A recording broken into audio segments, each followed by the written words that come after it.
Comieron humanos, asquerosidad, comieron humanos. Yo no estaba enterada de nada. Yo le iba a contar los asesinatos, sí, pero que habían comido humanos.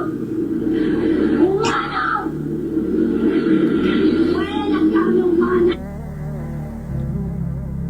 2009 সালে একটি ঘটনা। এই যে মেয়েটি দেখেছেন না, মেক্সিকোর একটি হোটেল থেকে সে চিৎকার করে বের হচ্ছে এবং বের হয়ে সেখানে বলেছে ডিসগাস্টিং, খুবই অমানবিক, খুবই ভয়ঙ্কর। এরা মানুষের মাংস খাচ্ছে, আপনারা বুঝতেও পারবেন না, আপনারা ভাবতেও পারবেন না ভেতরে কি হচ্ছে।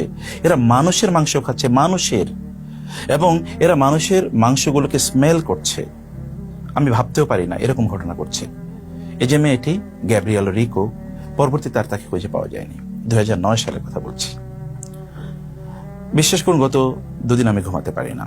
যখনই ঘুমাতে চাই, চোখগুলো বন্ধ করতে চাই, তখনই শিশুদের দৃশ্যগুলো, লোমহর্ষক দৃশ্যগুলো আমার চোখের সামনে ভেসে ওঠে।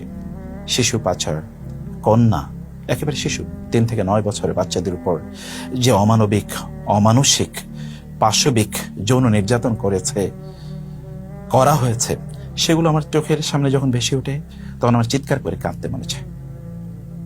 কোন সমাজে আমরা বসবাস করছি? আমি আপনাদেরকে এখন দুটো সত্য ঘটনা, বাস্তব ঘটনা বলবো, দুটো কাল্পনিক কথা বলতে চাই। 2001 সালে যখন আফগানিস্তানের মুজাহিদদের হাতে বন্দী হলো ইংল্যান্ডের সানডে এক্সপ্রেসের ব্রিটিশ নারী সাংবাদিক ইভান রিডলি, তিনি আফগানিস্তানের মুজাহিদদের হাতে 11 দিন বন্দী ছিলেন। তারপর তাকে রিলিজ দেওয়া হয়েছে। এরপর তিনি চলে গেলেন তার দেশে। তার পরের বছর অর্থাৎ 2002 সালে তিনি আফগানিস্তান হয়ে তার মেয়েকে, অর্থাৎ তার মেয়ে ডেইজিকে নিয়ে সমগ্র বিশ্বে তিনি ঘুরতে বের হলেন। 2003 সালে তিনি ইসলাম গ্রহণ করেছেন। লোকেরা বলল, আপনি কি দেখে এত অভিভূত হলেন যে আপনি ইসলাম গ্রহণ করলেন? তিনি বলেন, আফগানিস্তানে আমি আল্লাহকে দেখেছি। সুবহানাল্লাহ। এবং তারপর তিনি লিখলেন তার সেই বিখ্যাত বই, গোটা পৃথিবী জুড়ে সারা জাগানো সেই বইটি তিনি লিখলেন, in the land of Taliban. 2 নম্বর যে ঘটনাটি আমরা বললাম, 2009 সালের মেক্সিকোর একটি হোটেল থেকে এই যে মেয়েটি, যার নাম আমরা বলেছি গ্যাব্রিয়েল রিকো, সেখান থেকে বের হয়ে সে বলেছে এরা আসলে মানুষ খাচ্ছে, ভেতরের মানুষের মাংস খাচ্ছে, মানুষকে টুকরো টুকরো করে তারা মানুষের মাংস খাচ্ছে। আমি বলছি তারা মানুষের মাংস খাচ্ছে, একথা সে বলছে। এ দুটো ঘটনা বাদ দিই, এবার দুটো কাল্পনিক গল্প আপনাদেরকে বলি।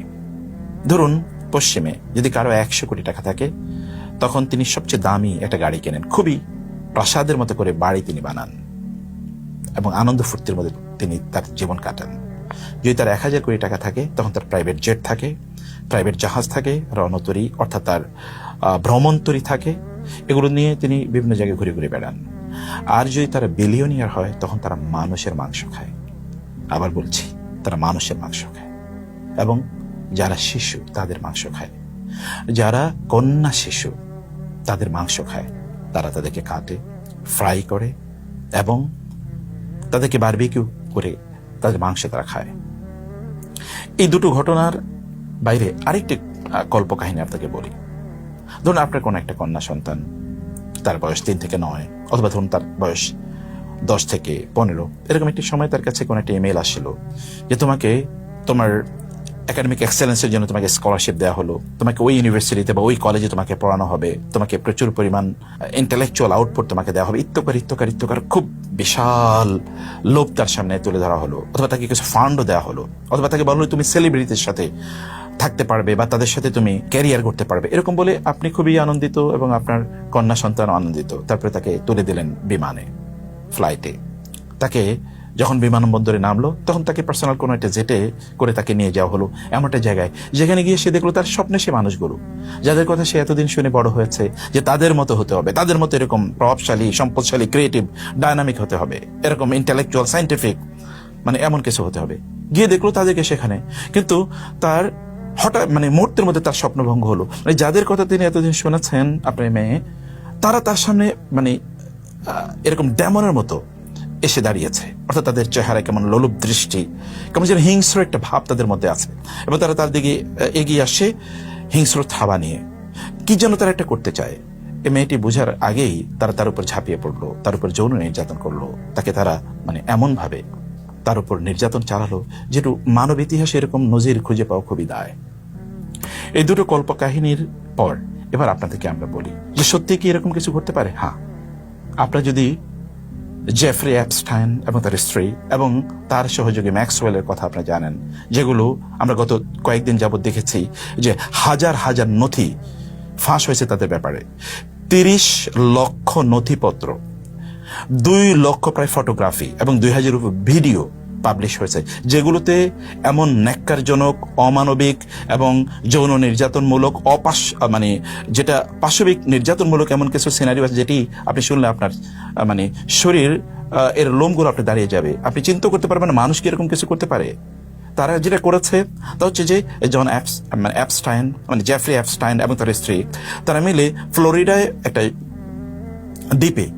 একটা দ্বীপ তারা কিনেছে এবং এটাকে তারা সুরম্য অট্টালিকা দিয়ে মানে অসাধারণ আয়োজন করে তারা রেখে সাজিয়েছে, মনের জন্য দুনিয়ার বেহেশতে বানিয়েছে। কিন্তু তার ভেতরে যখন কোন মানুষ ঢুকে তখন এটা আসলে একটা ভয়ঙ্কর স্যাটানিক এম্পায়ার, একটা শয়তানের একটা রাজত্ব। তারা যা করতো, তার স্ত্রী এবং এই অ্যাপস্টাইন মিলে পৃথিবীর বিভিন্ন জায়গা থেকে, বিশেষ করে আমেরিকা থেকে এবং তার আশপাশের দেশগুলো থেকে, ইউরোপের এবং অন্যান্য দেশগুলো থেকে তারা 3 থেকে 9 বছরের মেয়েদেরকে বিভিন্ন প্রলোভন দেখিয়ে তারা সেখান থেকে নিয়ে যেত এবং পাচার করতো এখানে। অথবা তার চেয়ে একটু বয়স যাদের বেশি, একটু 12, 13, 15, এদেরকে তারা পাচার করতে সেখানে বিভিন্ন প্রলোভন দেখি এবং সেখানে তারা ইনভাইট করতো পৃথিবীর সবচেয়ে প্রভাবশালী লোকদেরকে। যদি আপনি বলেন আপনাদের স্বপ্নের মানুষ, মানে যদি বলি বিল ক্লিন্টন অথবা বিল গেটস, অথবা যদি বলি আমরা ডোনাল্ড ট্রাম্প, যদি এই সকল ব্যক্তিদের নাম বলি, এমনকি যদি বিজ্ঞানী হিসেবে যদি স্টিফেন হকিং এর নাম বলি, অথবা যদি এলন মাস্কের কথা বলি, মানে এই সকল ব্যক্তিরা তারা সেখানে ইনভাইটেড হতো। পৃথিবীর সবচেয়ে প্রভাবশালী রাজনীতিবিদ, অর্থনীতিবিদ, অথবা যারা বুদ্ধিজীবী, জ্ঞানী তাদের ভাষায়, অথবা যারা সেলিব্রিটি, সোশ্যাল মিডিয়া সেলিব্রিটি, অথবা যারা খেলোয়াড় ইত্য করে তাদের সবচেয়ে মানে সঙ্গীত শিল্পীদেরকে তারা সেখানে ডেকে নিয়ে যেত এবং এই সকল শিশুদেরকে তাদের খাদ্য হিসেবে উপস্থাপন করত। আর এরা কি করতো জানেন? এই সকল শিশুদের উপর তারা ঝাঁপিয়ে পড়তো, তাদের উপর যৌন নির্যাতন করত, তাদেরকে তাদের বিভিন্ন ধরনের যে পাশবিকতা আছে, পাশবিক যেই উল্লাস আছে, এগুলোকে কেন্দ্র করে তারা মেটাতো। এদের উপর তারা ঝাঁপিয়ে পড়তো, শিশুগুলোর উপর, এই যে ভয়ঙ্করী মানুষগুলো, এবং তাদেরকে করে করে তারা খেত। শুধু তাই না, এদের মধ্যে যারা একটু বড়, একটু যারা একটু বয়স্ক, একটু মেয়েদের মধ্যে যাদের বয়স 12, 13, 14, যারা প্রেগন্যান্ট হয়ে যেত, তখন ওদের পেট ছেড়ে সেখান থেকে ওই যে ব্রণগুলো অথবা সেখানে যে বাচ্চা জন্ম হয়েছে সেই বাচ্চাকে নিয়ে তারপরে তাকে জ্বলন্ত আগুনে পুড়িয়ে তারপরে স্যুপ বানিয়ে খেত।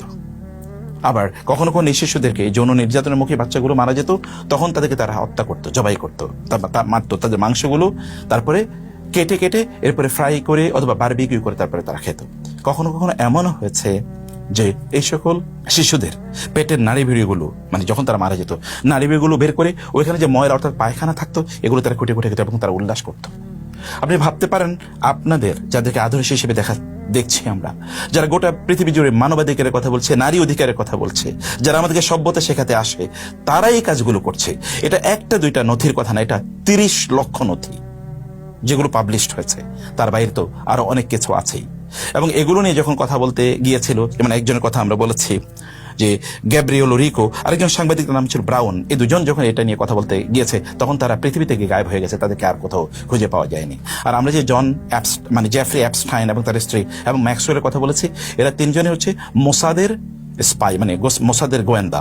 তারা মোসাদের পক্ষ থেকে জায়নিস্টদের পক্ষে এইভাবে তারা কাজ করতো যে পৃথিবীর সবচেয়ে প্রভাবশালী লোকজনকে ধরে নিয়ে গিয়ে এই কাজগুলো করাতো এবং এগুলোর ভিডিও করে তারা রাখতো তাদের গোপনেই, অথবা তারা আনুষ্ঠানিকতার মাধ্যমে, কারণ তারা জানে তারা পৃথিবী চালায়, অথবা তাদেরকে বলার কে আছে। তারা এগুলোকে নথি করে রাখতো, এগুলোকে রেকর্ড করে রাখতো এবং ওদেরকে ব্ল্যাকমেইল করতো। রাজনৈতিক জায়নিজমের পক্ষে রাজনৈতিক স্বার্থে তারা এগুলোকে ব্যবহার করতো, আবার তাদের অর্থনৈতিক স্বার্থে বা গোয়েন্দা স্বার্থে তারা এগুলো ব্যবহার করতো। এবং এভাবেই এই যে আমরা বলছি যে আপনারা অনেকে মনে করতে পারেন এটা কিভাবে সম্ভব। হ্যাঁ, অ্যাপস্টাইন মানে জেফ্রি অ্যাপস্টাইন তার এখন এর নাম হচ্ছে বাল। আপনি জানেন কোরআন আল্লাহ সুবহানাহু ওয়া তাআলা বলেছেন, আতাদউনা বা'আলান ওয়া তাযারুনা আহসানাল খালিকিন, তোমরা বালের পূজা করছো, বালের প্রার্থনা করছো, তার কাছে তোমরা তোমাদের জিনিসগুলো চাচ্ছ, আর তোমরা আল্লাহ সুবহানাহু ওয়া তাআলাকে ছেড়ে দিয়েছো।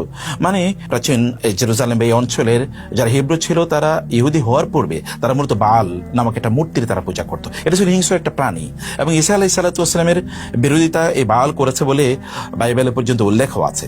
যাই হোক, এর পূজা তারা করতো। আর বাল মূলত হচ্ছে শয়তানের প্রতিভূ, মানে এক্সাম্পল, শয়তানের রিপ্রেজেন্টেটিভ, শয়তানের রিফ্লেকশন।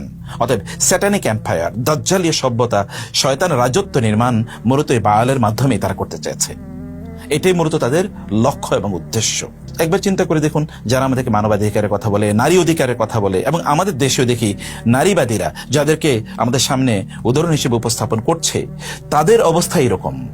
কিন্তু এই যে পৃথিবীর মোরাল হিসেবে যারা বসে আছে, তাদের এত অপকর্মের বিরুদ্ধে, তাদের এত পাশবিকতার বিরুদ্ধে, তাদের এত অমানবিক কাজের বিরুদ্ধে, এবং শিশু মানে কন্যা সন্তানদের বিরুদ্ধে তাদের যে আচরণ, এই আচরণের বিরুদ্ধে কোনো নারীবাদী, কোনো সংগঠন কি গোটা পৃথিবী জুড়ে একটা কথা বলেছে? তাহলে এই নারীবাদীরা কাদের সার্ভ করে, কাদের ইন্টারেস্ট তারা সার্ভ করে, বা এই নারীবাদীরা আসলে কারা? এরও কি ওই অ্যাপস্টাইন গ্রুপের সদস্য কিনা? এটা একটা বড় প্রশ্ন আমাদের কাছে। আচ্ছা, আপনি একবার চিন্তা করে দেখুন, যদি কোনো আলেম এই কাজটি করতো, কোন আলেমের বিরুদ্ধে যদি এটা আসতো, অথবা যদি কোনো মাওলানার বিরুদ্ধে, অথবা কোনো বড় ইসলামিক স্কলারের বিরুদ্ধে যদি এটা আসতো, তাহলে এখন ডোনাল্ড ট্রাম্পটা কি করতে বলেন তো? ওয়েস্ট কি করতো? অথবা এই নারীবাদীরা, আমি যাদেরকে বলি নারীবাদী, এই নারীবাদীরা কি করতে বলেন তো? তারা তখন চিৎকার চেঁচামেচি করে গোটা পৃথিবী উল্টিয়ে দিত না? বা আমেরিকা হয়তো বলতো ঠিক আছে, ওই দেশকে আক্রমণ করা দরকার, কারণ এরা মানবতার শত্রু। কিন্তু তারা কই? ট্রাম্প এবং তার স্ত্রী, তার গোটা পরিবার এর সাথে জড়িত। আর অন্যান্যরা যারা আছে ধ্বজাধারী, তাদের প্রত্যেকের অবস্থা কিন্তু এরকম। এর সাথে আরেকটি বিষয় আমরা আপনাদেরকে বলতে চাই, তাহলে এই যে মানব অধিকার বা নারী অধিকারের এই যে স্লোগান, এই স্লোগানের মুখোশের আড়ালে আসলে একটা ভিন্ন মুখ আছে, ভিন্ন একটা এজেন্ডা আছে। তা হলো মানব জাতিকে শয়তানের রাজত্বে তাদেরকে নিয়ে যাওয়া, অথবা শয়তানের বা দাজ্জালের অধীনে তাদেরকে নিয়ে যাওয়া। এটাই মূলত এই কাজ। আমরা আপনাদেরকে বলতে চাই, প্লিজ, এই যে কথিত মানবাধিকার অথবা কথিত যেই নারী অধিকারের যেই স্লোগানগুলো আছে, এই ব্যাপারে আপনারা সাবধান হন। আমাদের যুবকদেরকে বলবো, তোমরা কাদের আদর্শ হিসেবে গ্রহণ করছো ভাবো। বোনদেরকে বলবো, আপনারা কাদের কথায় নাচছেন, কাদের কথা শুনছেন, কাদের কথায় আপনারা ঘর থেকে বের হয়ে যাচ্ছেন, অথবা কাদের কথায় আপনারা মনে করছেন যে এরাই আমাদের আদর্শ, এরাই আমাদের কল্যাণ চায়, কাদের কথায় দেখেছেন তারা কারা? এবং তাদের এজেন্ডা যারা আমাদের দেশে বাস্তবায়ন করতে চায়, অথবা বিভিন্ন মুসলিম দেশে যারা বাস্তবায়ন করতে চায়, অথবা পৃথিবী ব্যাপী ওদের এজেন্ডা যারা বাস্তবায়ন করতে চায়, তারা আসলে কারা? তাদের মুখোশগুলো আমাদের কাছে উন্মোচিত হওয়া দরকার। আমরা বলবো আমাদের বোনদেরকে, আমাদের মেয়েদেরকে, যে আমরা তোমাদেরকে প্রচন্ড ভালোবাসি, তোমাদের উপরই ভিত্তি করে এই মানব সভ্যতা টিকে থাকবে। তোমাদের নিজেদেরকে তোমাদের রক্ষা করতে হবে, এবং কোরআন তোমাদের কল্যাণ চায়। তোমাদেরকে যিনি সৃষ্টি করেছেন, আপনাদেরকে মায়েদেরকে বলবো, আপনাদেরকে যিনি সৃষ্টি করেছেন মহান আল্লাহ সুবহানাহু ওয়া তাআলা, তিনি কি জানেন না আপনাদের কল্যাণ কোথায়? এই মানবরূপী এই পশুগুলো, তারা আপনাদেরকে বলবে যে আপনাদের অধিকার কি, আর সেই অধিকারের স্লোগানই আমরা দেব? No, never. আমরা তাদেরকে বিশ্বাস করি না। তাদের এই রূপ তো আমরা দেখতে পেয়েছি। আল্লাহ সুবহানাহু ওয়া তাআলা এই পাশবিকতা, এই নৃশংস, অমানবিক, এই স্যাটানিক এম্পায়ারের সদস্যদের থেকে আল্লাহ তাআলা আমাদেরকে এবং মানব জাতিকে রক্ষা করুন। আল্লাহুম্মা আমিন। আসসালামু আলাইকুম ওয়া রাহমাতুল্লাহি ওয়া বারাকাতুহু।